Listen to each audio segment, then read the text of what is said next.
Sabi sa mga referensya na-research ko, mga kaistorya, nagmamadali umano ang Amerika na mapaligiran ng armas ang China.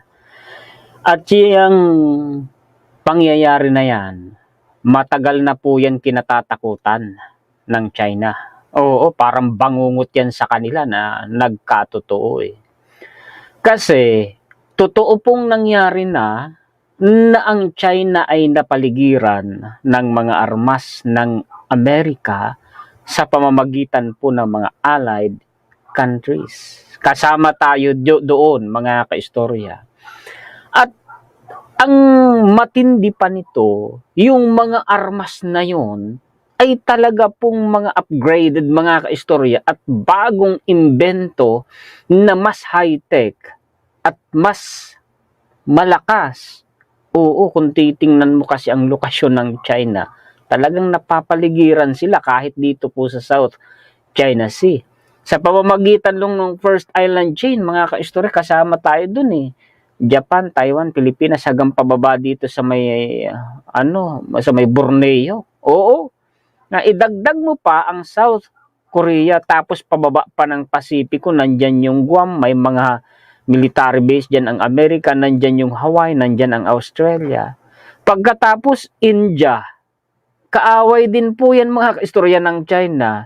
Tapos sa taas nandoon po ang Europe, yung NATO, yung EU, yung Turkey kasama dyan eh. Mga kaistorya, totoo yun. Ipapakita ko sa inyo ngayon ha, pati na yung kinatatakutan ng China na talagang parang lumikha sila sa guni-guni nila ng isang bangungot na nagkatotoo. Matagal na silang natatakot dun sa tinatawag na America's Encirclement. Oo, yun mga kaistorya, ipapaliwanag ko sa inyo ha. A new Pacific arsenal to counter China. Kita ninyo, China agad yung topic, to counter ha, yung termino. New Pacific arsenal. Ang sabi po dito, with the missiles, submarines, and alliances, the Biden administration has built a presence in the region to rein in Beijing's expansionist goals. Para patigilin po yung ginagawa ng China na nagpapalawak sila ng claim na kinamkam lang naman at hindi kanila, kagaya ng mga maritime territory po natin sa West Philippine Sea. Yun pala ang purpose nun. Kaya po gumawa ang Amerika ng bagong Pacific arsenal, mga po yan, mga military bases po yan at mga armas na high-tech. US officials have long seen their country as a Pacific power with troops and arsenals at a handful of bases in the region since just after World War II. Yan ang lamang ng Amerika at mga allied countries, mga kaistorya, kontra sa China. Kasi talagang nakaposisyon na po ang Amerika at ang mga allied countries. Since after World War II pa po, ang totoo may mga military bases po ang Amerika, gaya dyan sa Pasipiko, na matagal na nilang inabandona pero binuhay nila uli, in-upgrade nila uli, ni-revive po nila. Bakit? Ang pinaghahandaan po nila, mga kaistorya, ang China. O tingnan ninyo yan ha. Kung makikita nyo po dyan, mga allied countries po natin yan, mula sa South Korea, sa Japan, meron pa dito, kung di ako nagkamali, bandang na to, Hawaii ba o Guam? Meron pang dun sa ibaba, Wake Island. Yan po yung mga kaistorya yung mga military bases po ng Amerika. Makikita mo pa dyan sa Taiwan, binibilugan. Tapos Manila, Philippines. Ayun, sa baba. Yan po yan. Tingnan po ninyo. Ayun, the United States is sending the most advanced Tomahawk cruise missiles to Japan and has established a new kind of Marine Corps regiment on Okinawa that is designed to fight from small islands and destroy ships at sea. Nagkatotoo nga po yung matagal nang kinatatakutan ng China na sila'y mapaligiran ng pwersa ng Amerika. Nangyari na. Ito China to, Beijing Sabi ko sa inyo, nakukontain sila. Nakukulong sila dyan sa South China Sea. Napapaligiran pa sila. Hanggang sa itaas nila, sa kabila po, sa likod nila, nandun po ang NATO at EU. So, anong gagawin nila? Yan, paano sila kikilos? Sa yabang-yabang nila, lakas-lakas nila. Yung sasabihin ng mga pro-China na didigmain tayo ng China dahil daw sa EDCA. Malabo yun. Pambubula lang po. Yung tingnan ninyo, ang Pilipinas po pala, kunti na lang, matatadtad na ng military bases po ng Amerika. May mga binabanggit dyan, no? Lalo Airport, Naval Base, Camillo, so on. Ang dami na pala. Sabi ko nga, kung ako lang, lahat ng isla sa Pilipinas, buong baybayin ng Pilipinas paikot. Lagyan ng EDCA kako, pabor ako dun, Kayo po ba, pabor kayo dun, mga kaistorya? Ano sa opinion po ninyo?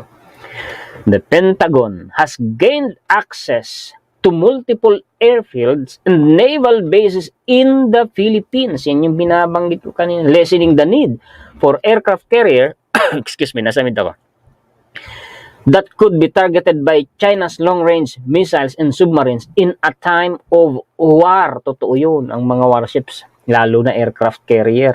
Target talaga yan ng missile sa panahon ng digmaan. Totoo yan. Proven naman yan. At proven pa, since World War I and then World War II, mga kaistorya, ang laki ng kontribusyon ng role ng naval force sa digmaan.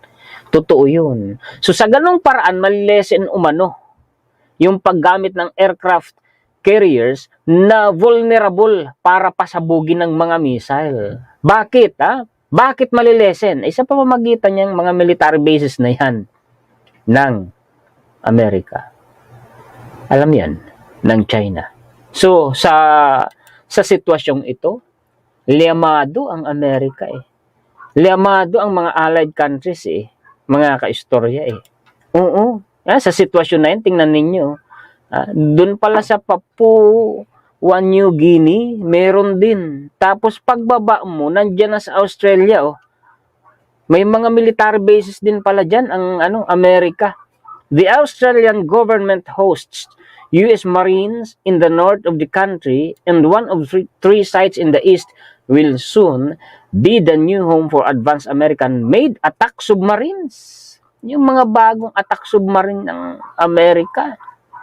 Hindi yun alam ng China kung saan nakaposisyon. Kargado yun ang Tomahawk missile. Ang totoo, biglang lumitaw Diyan sa Indo-Pacific region. Malapit po sa China. Yun pong yung range ng Tomahawk missile mula dun sa sinulputan ng submarines na yun, biglang lumitaw sa karagatan Abot na abot ng range ng Tomahawk missiles ang China. Alam ng China yung nangyari na yun Naaalarma po ang China dito sa mga military bases na ito ng Amerika. Encirclement ang tawag po dyan sa Ingles Naalarma sila dyan. Ipapakita ko sa inyo, mga kaistorya. Ito na po. China's encirclement concerns. Tagal na sila dyan. Natatakot na mapaligiran sila. Tingnan nyo nga ang balita na ito, 2016 pa lang. Naniwala na po kayo, mga kaistorya. Foreign Policy Research Institute. For almost 2 decades, Chinese strategists have worried. Ayan nababahala sila about what they regard as the, tingnan nyo ang termino, geopolitical encirclement of China. At various times, they have attributed that encirclement to the United States, then India. Tingnan nyo, binanggit na din nila yung India, na sinabi ko rin kanina. And most recently, Japan. Diba, mga kaistorya? Sa pagkakataon 2016, hindi pa na isasama ang Pilipinas. Wala pang EDCA niyan dito. That time, mga kaistorya, wala pa. Ngayon, mas malala ang sitwasyon ng China. Mas in-upgrade pat dinamihan pa ng Amerika ang mga military bases nila sa Indo-Pacific region. Tingnan po ninyo ang sitwasyon ng China. Diba? Lehitimo yung mga ibinabalita natin. Makatotohanan, totoo. Eto pa. US, Japan Times po ito. US gathers arsenal of anti-ship weapons to counter China. Yung mga termino, anti-ship weapons, marami po ang mga warships ng China, pero may taktika ang Amerika. Yung mga armas nila na pampasabog sa mga warships. To counter China, yung terminong ginamit. Mga kaistorya, Singapore. Kailan ba ito? September 17, no? Latest din po kasi ngayong buwan din ito eh. The United States is amassing an arsenal of abundant and easily made anti-ship weapons as part of American efforts to deter China in the Indo-Pacific region and gear up U.S. forces there. Talagang minamadali Talagang amassing nga daw po of abundant. Tingnan ninyo, marami. Mga anti-ship weapons po yan. Talagang gumagayak, naghahanda po ang Amerika. Natutok sila ng leksyon dun sa gera ng Ukraine at Russia Mga kaistorya Kumilos nga tapos nakita pa ng Amerika yung expansionism po ng ng China diyan sa South China Sea. The US Air Force used a B-2 stealth bomber during a test last month in the Gulf of Mexico to strike target ship with quick sink. Nagpakitang gilas na nakamanman nun ang China ng time na yan, mga kaistorya. Tapos yung rimpak pa. Yung bagong invento na missile ng Amerika na ikinarga na po nila sa mga fighter jets nila, sa mga warplanes po nila. Pinasabog dun sa rimpak na yun sa malapit sa Guam Oo, nakamanman nun ang China, mga kaistorya. Pwede ba nilang pigilan? Pwede ba silang pumalag? Hindi. Pwede ba nilang pakialaman? Hindi po.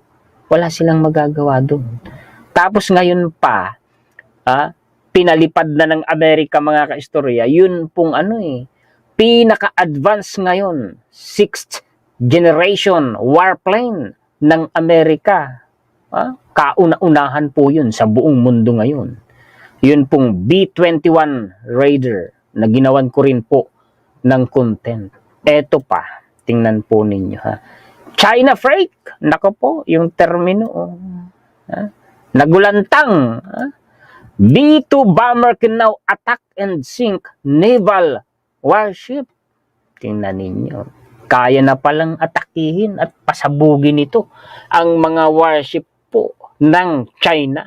During the 2024 RIMPAC, yung binabanggit ko sa inyo kanina, a US Air Force B-2 Spirit bomber participated in a SINKEX, successfully sinking the decommissioned USS Dubuque. Awan ko kung tama yung pronunciation ko. Paki-comment kung ano ang tamang pronunciation. Kahinaan ko po talaga yan. Using low-cost GPS-guided bombs, this marked a rare instance of a strategic bomber engaging a naval target since World War II. Saan po pulutin ang China? Hindi po kayang tapatan ng China yung teknolohiya po ng Amerika. Sabi nga ng isang eksperto din ng Amerika yan daw pong mga fighter jets ng China, imitation lang po yan sa mga warplanes ng Amerika. Ito, sige magagaya nila ang design ng mga fighter jets ng Amerika. Pero yung teknolohiya ng Amerika, kailanman hindi nila magagaya. Yun lang. Kumbaga, mga kaistorya, maganda lang ang itsura ng mga fighter jets nila. Bukod pa, wala pa pong hindi pa nasubukan ang mga armas ng China sa labanan. Talagang liamado po, mga kaistorya, ang Amerika. Mga high-tech po talaga. Eto pa. China Freak, gulantang uli, US F-22 fighters, ito po ay isa sa, mga high-tech na fighter jets ng Amerika, 5th generation fighter jet po yan, yung F-22. And Italy's aircraft carrier are training for war. Naghahanda sa pakikipagdigma kontra China. Sasabihin, ay, takot na kasi baka sumabak lagi ganito, ganyan. Di ba yung mga pro-China? Hindi ho. Mas mabuti nang naghahanda kaysa magulantang at madihado sa labanan. At isa pa, yan po ay isang malaking mensahe sa China. Huwag na huwag ka magkakamali. May kalalagyan ka. Kukuyugin ka. Ha? The United States Air Force F-22A Raptor captured attention at the largest exercise pitch black. Yung sa Australia po ito. Ha? Featuring aircraft from 20. Tingnan ninyo, 21 nations. Dami no. Dami. High-tech kasi yan eh. Yung F-22 Raptor na yan, mga kaistorya eh. Yeah? Matindi ito. Salamat po sa inyong panonood, mga kaistorya na sulit sa buong mundo. Mabuhay po kayo. Muli, ako po si Juan, historiador, ang tagakwento ng totoong istorya ng kasaysayan na nagmamalasakit sa kapwa ko Pilipino at nagmamahal sa bayang ito, ang bansang Pilipinas.